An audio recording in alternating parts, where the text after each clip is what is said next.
Assalamualaikum warahmatullahi wabarakatuh, Kisodo. Waalaikumsalam warahmatullahi wabarakatuh, abangku. Iya, di on cam ini lama nggak on cam, gimana nih? Aduh, Ini sibuk nggak? alhamdulillah ini bangsa biasanya tuh sampai jam 1 atau setengah 2 tuh makanya nggak bisa gabung di Komal tuh. Dan selamat malam nih teman-teman penonton Bangsas. Semoga dalam keadaan sehat walafiat. Ayo kita diskusi. Soalnya tadi Siap gini ya. Bangsas. Hmm, Saya jujur tadi sedikit banyak itu menonton channelnya Bang Puri ya. hmm. Jadi dia live setiap malam. Saya kadang suka nonton mungkin 5 menit, 10 menit gitu ya, tidak full menonton gitu. Biasanya Eh, sama Kak Sil biasanya. iya sama Kasil tuh berdua sama Kasil. Tapi pembahasannya setiap harinya itu pembahasan yang menurut saya ngapain pembahas itu kan sidang udah mau selesai Bangsa, bener nggak? Kan sidang Ya, sudah mau selesai gitu. Jadi menurut saya untuk apa membahas persidangan yang sudah berjalan? Gitu. Kenapa sudah tidak? berjalan. Iya, kenapa tidak di saat-saat diberikan kesempatan untuk pembuktian, kenapa tidak digunakan? Begitulah. Jadi kayak ngapain gitu ya? Gitu loh. Ya, Bener nggak Bang ya Sas? nanti Menurut Bang Sas gimana? nanti iya sih nanti dibuktikan di pledoi kan ini setelah pembacaan tuntutan ada replik, ada duplik, ada pledoi ya, baru putusan. Betul, betul. Nah, ya dikasih kesempatan pledoi itu dimanfaatkan kalau memang masih ada yang kurang belum puas ya, belum terpikirkan saat itu. Monggo kita tunggu aja. Eh, Iya, iya, bener Bang Sas. itu kemarin kenapa Ki nggak jadi itu Ki? Wah, biasa itu Bang Sas. Biasa itu. Kan perlu dicek ya, perlu dicek. Kalau kita tuh ibaratnya pengajuan proposal kepada atasan kan Kurang kurang kurang melalui. waktu kali ya. Nah, ya kan melalui beberapa. Kalau saya dulu mungkin di kantor tuh ada apa staf ahli dulu, ya kan? Pertama kepala dulu, habis kepala staf ahli, habis staf ahli baru langsung ke kombes ya ke atasan gitu kan. Nah, baru di ACC ntar turun lagi ke kita gitu kan biasa gitu tuh kan hal yang menurut saya ya biasa ya. Ya dipastikan pasti akan ada apa upaya-upaya memplesetkan gitu ya yang katanya bingung lah yang katanya inilah ini anulah dulu di zaman Pak Yosef juga pernah Bang Sas Iya. di zamannya Pak Yosef pernah tuh agak terlambat akhirnya muncullah isu katanya JPU bingung kan gitu. Nah, iya, ya kan ada dua ya. Yang saya bahas tadi juga di YT tadi saya sempat live bahas bahas kasus Daru dan juga Abi. Jadi orang tuh karena itu sudah ada pro kontra yang pro dengan YMA kan mengatakan hal itu. Wah, ya kan, wah, ini yang masuk angin lah, yang ini itu nggak siap bukti, nggak siap ini. Tapi bagi yang pro dengan apa namanya proses ini, ya kan, ya bisa saja sebaliknya. Ini OJ-nya kuat sekali, mau putusan masih ada pengaruhnya. Ada juga yang gitu ya kan. Masih bingung, berupaya. Ya ada juga yang seperti Aki bilang ya itu hal biasa karena mungkin kurang cukup waktu yang diberikan ya kan, masih Ya, benar-benar tuntutan nanti mengena dan bisa meyakinkan hakim, jadi benar-benar dipikirin kan juga bisa juga betul, begitu betul. gitu. Iya iya ya. Kalau Daru gimana Daru? Ini saya nonton seru banget Kisodo ini praktek gulung-gulung kepala. Rasanya gimana itu Ki? Rasanya waktu Iya, digulung-gulung itu? iya Bang Sas. Jadi Ini saya gedein ya. saya kan orangnya penasaran Bang Sas ya. Heeh. Kalau seandainya, jadi kayak kepengen nyoba aja, penasaran. Kalau gimana sih rasanya gitu saat kita Iya.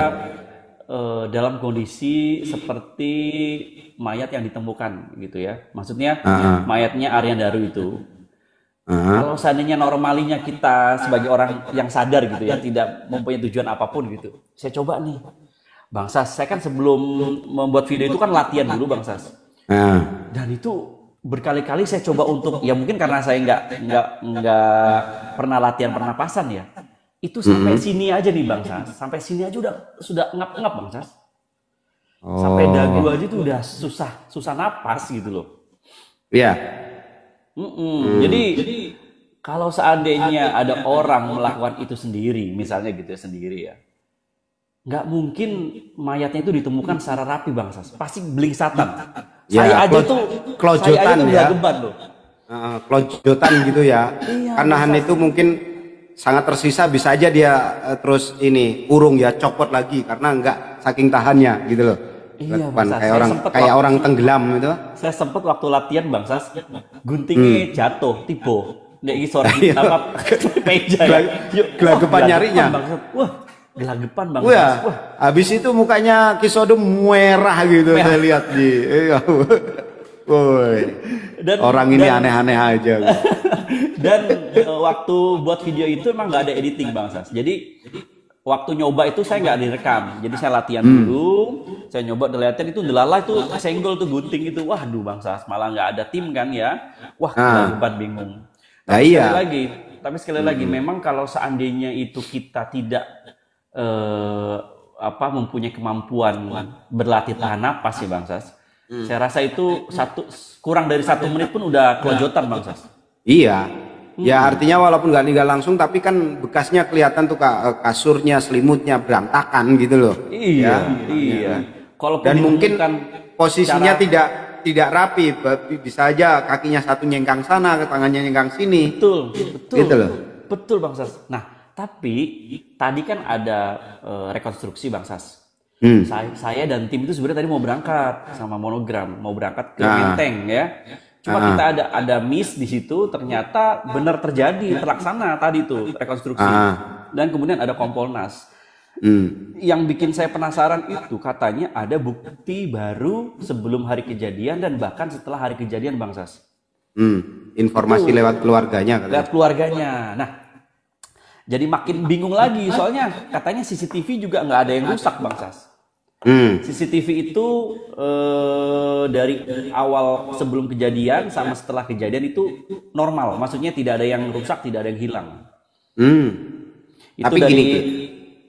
tapi yang saya perhatikan gini ya, waktu di malam itu Daru itu masuk kamar itu nggak tershooting penuh, apakah itu karena sudah di crop atau gimana? Maksudnya jendela sama pintunya kelihatan jelas, hanya kelihatan masuk. Iya, itu tapi ada yang meng-up Bang Sas, ada yang meng-up mungkin itu dari media yang tidak mendapatkan secara utuh Bang Sas. Itu nah, sedangkan paginya waktu dicongkel jendelanya itu kelihatan sekali, bahkan korden yang bergerak itu kelihatan. Nah, terkait dengan korden ini analisa saya ya, yang saya amatin bener itu seperti korden ini terjepit oleh jendela. Betul. Dia jadi samping, obengnya pendek sama panjang. Nah, yang panjang ini nyenggol kordennya terus jatuh sebelum terbuka. Jadi waktu itu kan ada asumsi orang, wah itu jangan-jangan ada orang di dalam. Lah kalau ada orang di dalam, ya reaksi penjaga kos harusnya kaget dong. kecuali mereka konspirasi kan gitu. Tapi Bang Sas, saya mengamati ada keanehan atau bisa dibilang respon yang tidak normal dari penjaga kos di malam hari. Kenapa? Karena harusnya beliau itu berani mengetok pintu, mengetok pintu, berani manggil-manggil. Kalau kita mengandai-andai saja. Kalau seandainya pada malam itu penjaga kos itu mengetok-ketok pintu Bang Sas, atau mendobrak atau memanggil, mungkin tidak ada kematian Bang Sas. Mungkin karena anehnya kan gini, alibi dia kan itu yang tengah malam itu jam 00:30, dia kan pakai sarung, telanjang dada sama bajunya disampirin sembari telepon. Alibinya kan itu sedang menerima telepon dari istri si korban. Dia kenapa nggak diketok, katanya alasannya nggak berani. Loh itu kalau memang darurat kan bisa aja, itu kan belum begitu larut untuk laki-laki ya, bisa aja tok. Assalamualaikum atau Pak Daru ini ada urgent nih, istrinya nelpon terus atau gimana, masalah ditanggepin enggaknya kan itu urusan nanti gitu loh. Iya itu yang aneh, kenapa nggak dilakuin.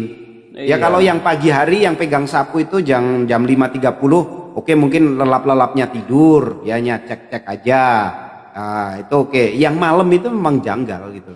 Betul Bang Sas, betul sekali. Karena menurut saya kalau respon normalnya orang akan mengikuti kemauan dari istri, apalagi amanah lah ya. Istrinya itu panik. Jadi menurut saya orang itu tidak normal, dan menurut saya orang itu lebih kepada mempunyai karakter yang tidak peduli atau ada hal lain yang dia takuti, itu aja deh. Ya. Sekarang setahu Kisodo ini tentang sosok Pak S ini Itu kan kontrakan katanya yang saya dengar 1 bulannya mencapai 3 juta. Berarti kan eksklusif ya. Apakah penghuni ini terima bersih? Artinya kan dia juga pegang smart key ya, apa untuk kunci ya. Kebersihan kebersihan kamar mandi, setrika, laundry, ini sudah satu paket dia jaga itu apa enggak? Kalau dia menjaga itu, saya berasumsi berarti dia sudah biasa keluar masuk, gitu loh. Masalah barang-barang yang korban ini, lemari tentunya ada kunci sendiri. Jadi ya kayak rumah gede ada pembantunya yang bersih-bersih. Apalagi nih laki-laki berkarir ya, apakah dia nyuci sendiri, ngepel sendirian? Saya pikir kok mungkin ya penjaga itu juga gitu loh. Menurut Kisodo gimana tuh? Ada informasi atau nih?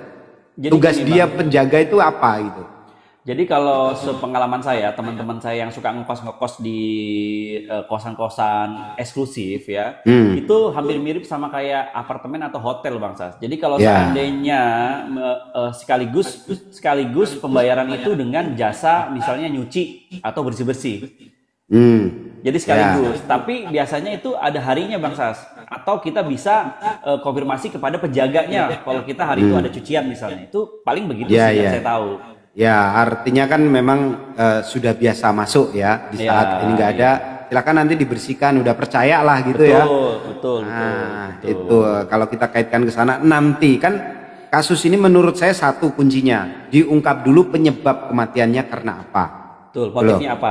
Ya, karena sesak napaskah atau ada kandungan-kandungan tertentu di dalam lambungnya. Nah, kalau terdapat kandungan tertentu apakah memang oleh korban sendiri atau bisa saja ini sudah dimasukin dari luar, kan kita nggak tahu dari pagi sampai tengah malam itu dia kegiatan di mana, ketemu siapa tahu dalam dia mengkonsumsi itu udah dikerjain orang gitu loh, udah dibuat yang memang tidak seketika efeknya, udah diperhitungkan sekian jam nanti mungkin akan pingsan atau mungkin gimana gitu ya. Nah saat itulah dilakukan pembunbunan ini dengan cara yang halus ya, dalam keadaan orang pingsan atau terbius menurut saya ini. Terus dilakban begitu dengan sendirinya koit gitu loh. Itu karena dalam keadaan tidak sadar jadi bablas. Ya. Masuk boleh juga Bang Sas. Tapi saya punya persepsi lain dari simbol yang saya dapat Bang Sas. Jadi, gimana? Simbol yang saya dapat itu kan lambangnya seperti jari, tapi begini Bang Sas. Jadi jari seperti angka 1 gini. Ya. Gini. Kalau nggak salah simbolnya begini. Kemudian simbol kedua adalah seperti bolongan mata tapi 1. Bolongan mata 1. Nah, di situ saya coba mengartikan gini, walaupun banyak orang-orang di luar sana itu yang berpikirnya simbolnya itu aneh, maksudnya simbol saya itu nggak jelas lah atau apalah gitulah ya. Kalau saya sih berpendapat gini Bang Sas, beliau ini tuh seperti kalau kita kaitkan dengan mata kan berarti mata itu kan ada pasangannya, berarti kan 2. Mata itu 31, normalnya mata itu adalah 2, saling berpasangan ya.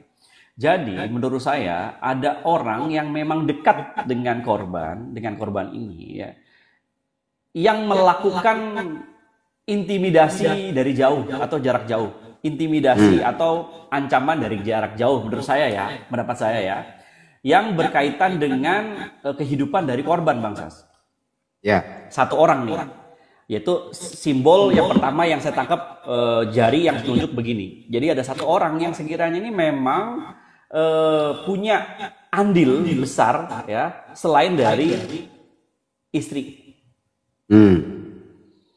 Itu menurut saya. Dan dia memang tidak masuk ya, tidak masuk ke TKP menurut saya, tapi lebih pada melakukan intimidasi atau pengancaman atau mengajak sesuatu hal yang memang pernah dilakukan juga oleh si korban ini. Maksudnya mereka pernah melakukan juga gitu. Tapi di hari itu mungkin adalah hari yang naas atau memang sengaja dilakukan karena memang ada alasan-alasan tertentu terkait kepergian bahkan karir dari si korban. Itu ini sih menarik kalau ya. Prediksi saya dari simbol Bang Sas. Oke.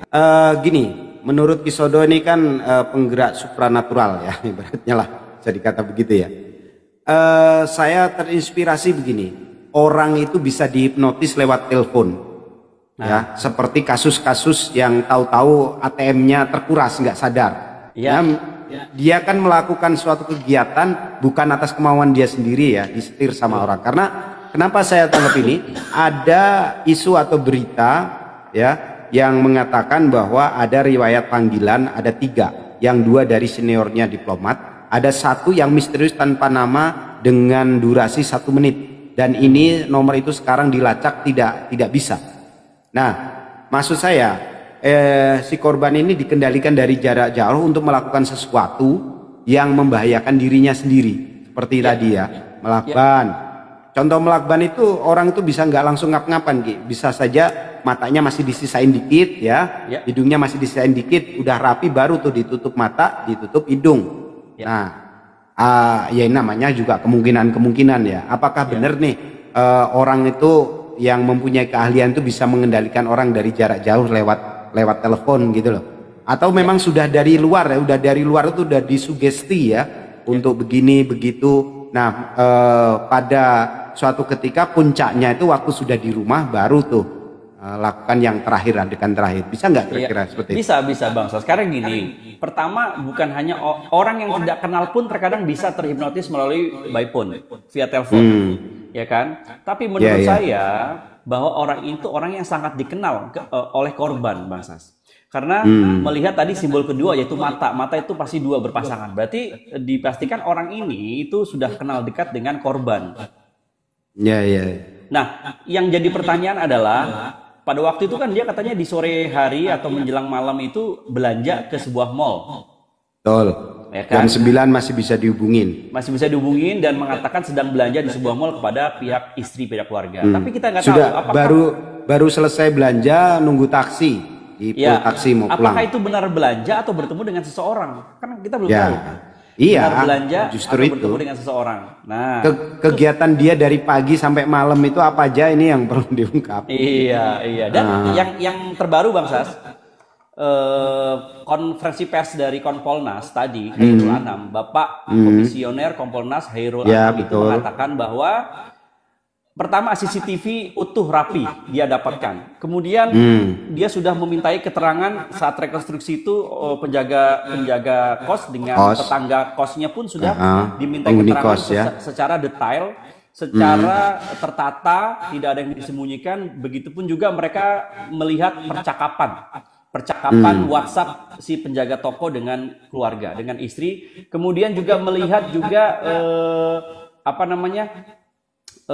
siapa penghuni di sebelah korban, yaitu tetangga kosnya itu juga sudah dimintai keterangan.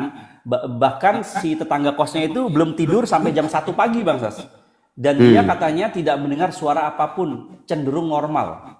Sudah dimintai keterangan, kemudian juga dicari tahu, di rekam jejaknya juga sudah dicari tahu oleh pihak Kompolnas, tetangganya bahkan penjaga kosnya Bang Sas. Nah, kemudian Kompolnas ini juga mendapatkan bukti baru dari pihak keluarga yang akhirnya memperoleh bukti baru sebelum kejadian, bahkan ada bukti baru setelah kejadian Bang Sas. Dan nggak diungkapin. Betul, dan katanya juga tidak ada yang rusak di TKP, maksudnya di kamar kos. Kayak misalnya plafon aman, tempat tidur aman, jendela lemari aman, jendela aman, bahkan pintu juga aman. Begitu Bang Sas. Nah, yang jadi penasaran adalah ada jejak bukti baru atau rekam jejak bukti baru sebelum kejadian, bahkan sesudah kejadian. Berarti ada orang yang coba untuk menghilangkan jejak setelah kejadian. Menurut saya sih begitu. Nah ini gini.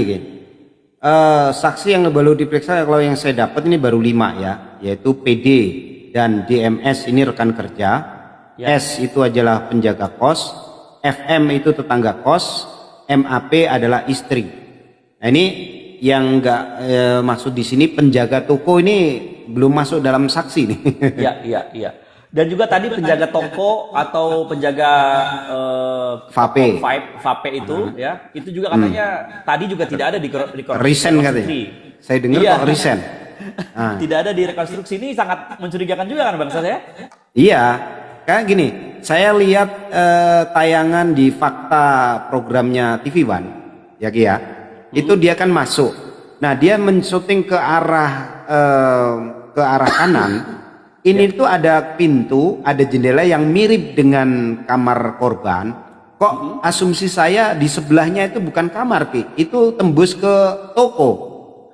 Iya, pas posisinya itu memang samping-sampingnya dengan toko vape ya.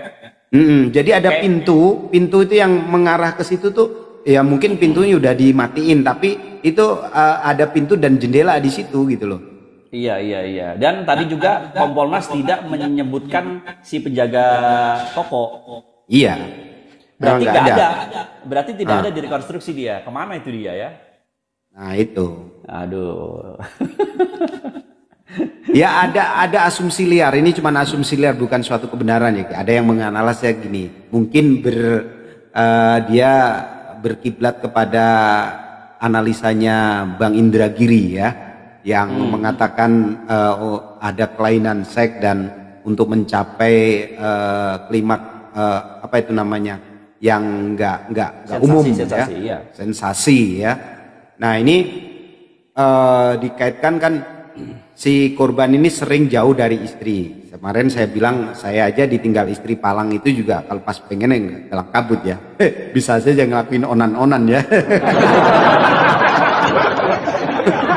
Tapi kok segitunya sampai ingin mencapai suatu klimaks yang kita inginkan sampai begitu dan tidak diberitakan ditemukan cairan di sana gitu loh. Iya. Apa arahnya mau ke ini kalau barangkali insiden. Waduh, kalau saya nggak masuk juga nih.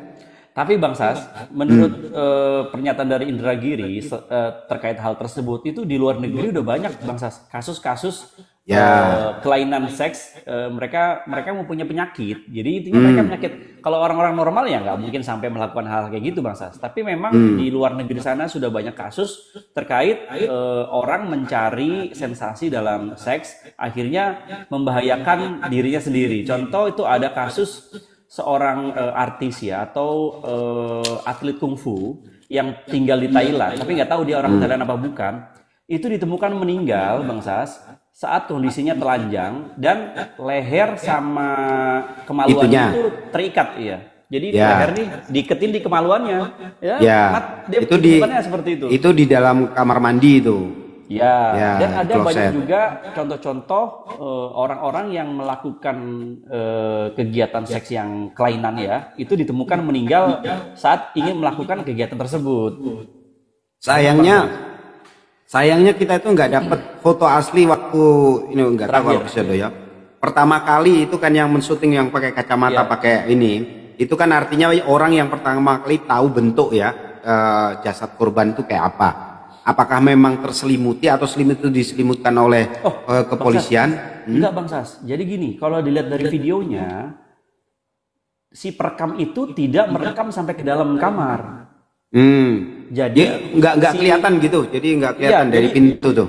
Dia dari pintu nggak kelihatan. Mungkin kayaknya kamarnya itu ada pintu lagi Bang Sas. Nah, kemudian si penjaga kos ini yang masuk kemudian celinguk. Kan dia cuma melihat begini dong. Masih tidur. Kan gitu ngomongnya. Ada orangnya masih tidur. Berarti dia tidak melihat utuh, mungkin hanya melihat ujung kakinya atau kakinya yang selimutan itu. Dia tidak mengecek lebih lanjut posisinya. Saat dia ngintip, dia langsung mundur. Kelihatan nggak kepala ya yang dilakban itu kelihatan nggak? Apa ditutupin gitu? Enggak. Mungkin setelah itu kali Bang Sas. Setelah itu kan mereka melakukan laporan. Jadi pas pagi melihat itu di video pertama itu mengatakan bahwa orangnya masih tidur. Dia bicara dengan temannya, tetangganya yang merekam yang kacamata itu. Keluar dia ditutup lagi pintunya. Nah mungkin Bang Sas setelah itu beberapa hari atau beberapa jam kemudian istrinya mungkin nelpon lagi disuruh ngecek. Itu mungkin. Karena karena jarak dari pencongkelan sampai dia lapor kabarnya sampai 1 jam, mungkin bisa jadi begitu. Jadi dibiarin dulu, masih tidur. Nanti ditunggu sampai bangun. Kok nggak bangun-bangun, dicek kembali kali. Betul. Mungkin istrinya telepon lagi mungkin, kok nggak aktif-aktif, nggak biasanya nih jam segini kok nggak bangun.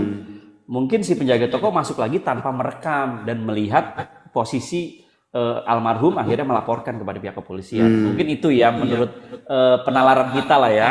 Ya karena informasi yang kita dapatkan dari sepotong-sepotong nggak utuh ya, jadinya repot. Iya. Kalau Tapi kita tahu, Kompolnas sudah mengatakan bahwa keterangan dari penjaga toko itu sudah sangat detail katanya. Diminta keterangan sudah sangat detail dan disamakan dengan bukti percakapan dengan sang istri. Gitu Bang Sas. Tapi sekali lagi ya, penjaga toko itu menurut saya responnya kurang normal ya. Kalau saya jadi penjaga toko, sekali lagi Bang Sas, itu malam hari itu akan saya dobrak, saya buka atau saya ketok. Tidak menunggu di siang hari. Karena benar-benar tadi kata Bang Sas, modal kita hanyalah permintaan sang istri. Iya. Ya. Ayo Bang Beril, mau ikut gabung Bang Beril? Silakan di multi aja Bang Beril. Bang Beril, ada Ibu Nunung nih, banyak ya, pada nonton nih kayaknya nih. Seru aja ya. Kita seru nih kita diskusi.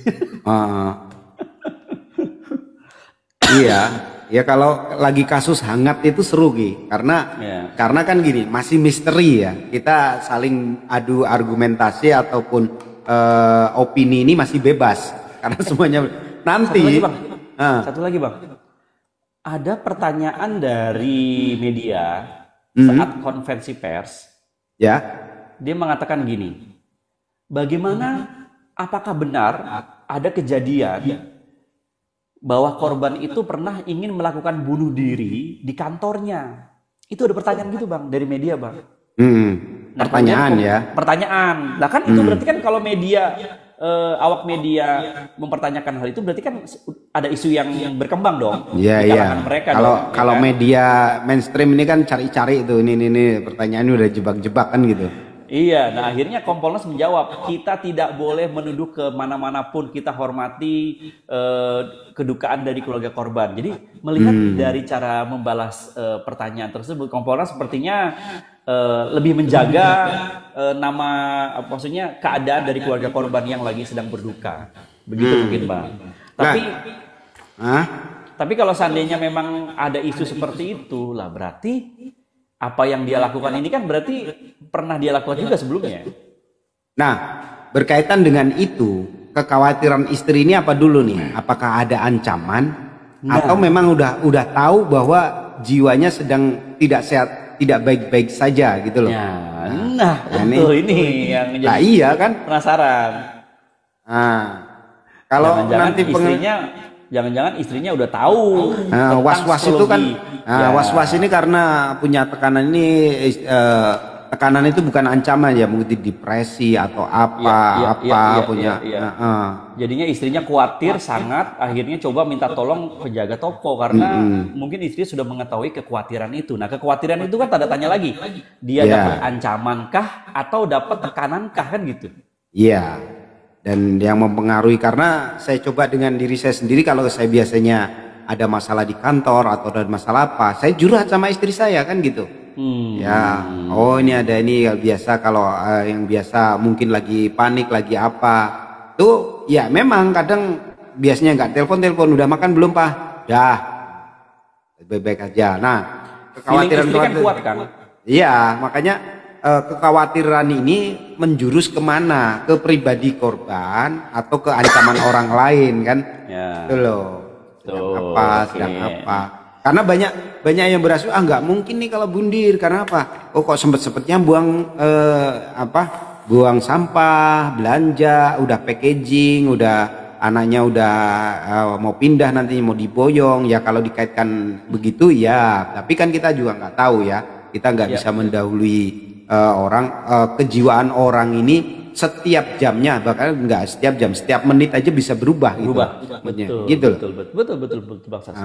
Apalagi bagi orang-orang yang memang sudah begitu tinggi karirnya, kan si korban ini kan karirnya tinggi ya, maksudnya jabatannya lumayan baik di Kemenlu kan Bang Sas. Jadi ya kalau udah ditugasin ke luar negeri ini artinya orang bisa dipercaya kan, ibaratnya karirnya udah cukup gitu loh. Iya. Nah, katanya menurut beberapa hal yang saya baca tentang psikologi dan mental orang itu ya, apalagi kalau sudah mempunyai jabatan yang sangat tinggi seperti itu, dipastikan mempunyai mental yang sangat bagus. Tapi jeleknya adalah orang-orang yang memiliki kemampuan sampai di situ itu terkadang dia tidak sadar kalau dirinya itu sedang kebingungan Bang Sas. Kadang suka muncul di saat-saat yang tak terduga, di mana pemikiran sesat itu muncul. Beda dengan beda dengan orang yang mempunyai mental yang konteksnya biasa-biasa aja akan langsung kena permasalahan, langsung oleng ya, langsung kelihatan gitu, langsung dapat dilihat, maksudnya kita gampang memahami, wah ini orang berubah nih, wah ini orang error nih, itu kelihatan. Tapi kalau orang-orang yang seperti mungkin Aryan Daru ini mempunyai apa ya, jadi kita nggak tahu kalau dia lagi linglung gitu, kalau dia lagi ketakutan, kalau dia lagi bingung, dia bisa menjaga privasinya dengan baik lah ya. Betul. Karena ya banyak juga di kalangan saya umpamanya orang menilai saya, Bang Sas ini enak ya, orangnya nggak pernah sedih, nggak pernah ini. Mereka nggak merasakan apa yang saya rasakan gitu. Yang keluar cuma ketawa ini, tapi mereka nggak tahu apa yang saya pikirkan. Bahkan kadangkala kita menjaga untuk itu, jangan sampai mempengaruhi wibawa kita gitu. Betul. Apalagi kalau kita sebenarnya nggak sekuat yang mereka lihat. Ya. Apalagi kalau udah bikin video, apalagi kalau udah live di YouTube ya, mau nggak mau kita harus menutupi itu semua, Bang Sas. Oh iya, pasti itu. Bang Beril, nah. Ayo. Mungkin teman-teman itu punya tadi pendapat lain kali, Bang Sas, coba ditanya, Bang Sas. Monggo silahkan ya teman-teman yang di bawah ikut nimbrung, ikut kita diskusi di sini masalah Daru ini ya. Menurut kalian gimana nih? Pertama, penyebabnya apa? Kira-kira terus ini bundir atau ada unsur pidananya ya? Monggo silahkan, kejanggalan silahkan. Yang mau ikut naik ya silahkan ya. Oh tuh mau praktek lagi lakban. Itu ngomong-ngomong lakban dapat dari mana Ki? Saya cari-cari, kalau di toko nggak ada. Nggak akan ada Bang Sas, ini online. Nah, ini juga bisa menjadi barang bukti yang bisa mengungkap kasus ini, Bang Sas. Karena beli ini harusnya di supermarket, di Hero, pokoknya di supermarket baru ketemu nih yang warna-warna begini, atau online. Karena kalau di fotokopi, di tempat-tempat umum, toko bangunan, alat tulis atau apa, kebanyakan warna hitam, nggak pernah ada warna kuning begini. Yang tersebar di luar sana itu coklat, transparan, sama hitam. Nah, itu masih banyak tuh. Nah, kalau itu belinya beli korban sendiri ya lewat online, bisa dilacak dari HP-nya Ki.